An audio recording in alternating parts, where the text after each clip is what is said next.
Shalom, shalom, au peuple du Seigneur, que la grâce de Dieu soit sur vous. Amen.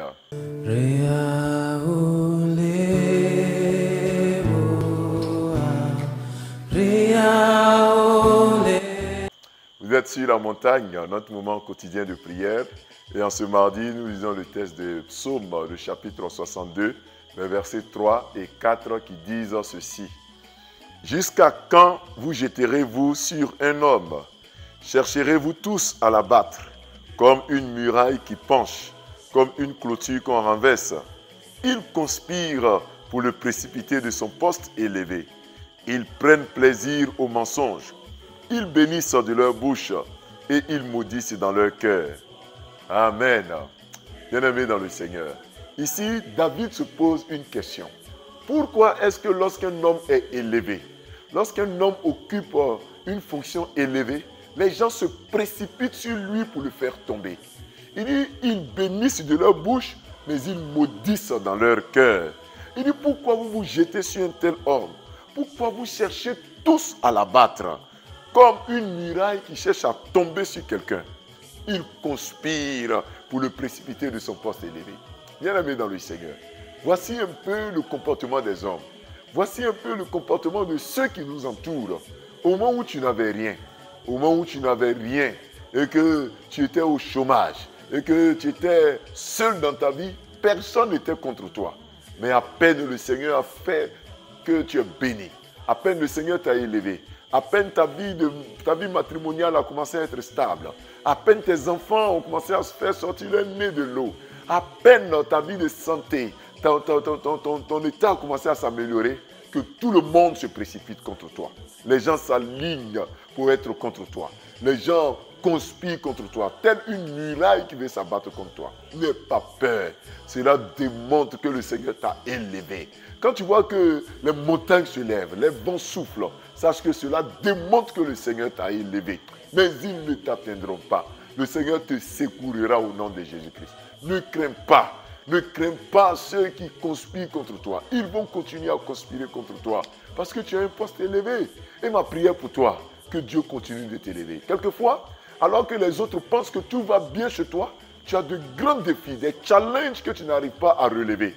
Tu as des défis, des difficultés énormes. Tu penses à cela. Mais l'autre, l'ennemi à gauche, pense que tu as réussi. Il pense que tout va bien pour toi. Mon frère, n'aie pas peur. Ton Dieu te fera sortir.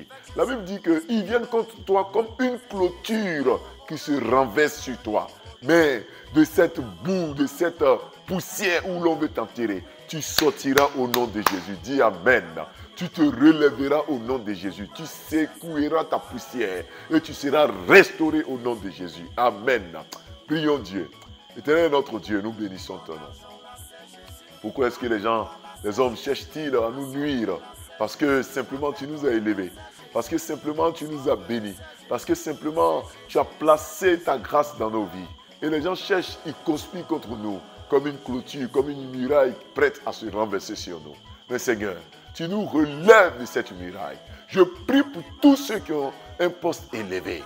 Ceux qui cherchent des projets pour qu'ils soient élevés. Ceux qui occupent des responsabilités, des postes clés dans les entreprises, dans la nation, dans leur famille. Ceux-là même sur qui beaucoup de personnes comptent. Je prie pour ces frères et sœurs. Éternel, que toute conspiration contre eux échoue au nom de Jésus. Que toute conspiration contre eux échoue au nom de Jésus-Christ. Père Céleste, souviens-toi d'eux. Souviens-toi d'eux. Souviens-toi d'eux quand cette journée-là, Père, que les postes élevés qu'ils occupent soient maintenus au nom de Jésus. Que rien ne nuise à leur vie. Que rien n'accède à leur vie au nom de Jésus-Christ. Père, nous prions pour les familles où il y a des personnes élevées. Car il y a des familles où il y a des éléments que Dieu élève. Éternel, et quelquefois, tous conspirent contre le seul que Dieu a élevé. Éternel, bénis-le. Bénis ces frères et sœurs que tu as élevés dans les familles, dans les sociétés, dans les entreprises. Bénis-les au nom de Jésus. Quelquefois, ils sont obligés de vivre restreints. Ils sont obligés de vivre cachés parce qu'ils ont peur de l'ennemi. Éternel des armées, protège-les. Garde-les au nom de Jésus. Nous te confions ce mardi-là. Bénis nos activités. Garde-nous. Permets que tout ce que nous aurons à faire puisse glorifier ton Saint-Nom. Éternel des armées, souviens-toi de nous et protège-nous. Merci parce que ce mardi est une journée de grâce, une journée de paix. Nous sortirons, nous reviendrons en bonne santé. La mort s'éloignera de nous. La maladie s'éloignera de nous. Toute œuvre maléfique s'éloignera de nous. Bénis-nous au nom de Jésus-Christ. Amen. Bien-aimés frères et sœurs, nous avons été très heureux d'être avec vous sur la montagne. Ces derniers temps, le moteur de recherche Facebook a mis mon compte au restreint. Il y a une restriction sur mon compte. Ça fait qu'il y a beaucoup de personnes qui ne reçoivent plus les notifications. Mais je crois que d'ici là, ça va passer. Mais n'oubliez pas de partager les moments de direct, ces moments de prière. Partagez, parce que ça va permettre à Facebook de détruire, d'annuler ces restrictions. Que Dieu vous garde et puis retrouvons-nous dès demain mercredi. Shalom.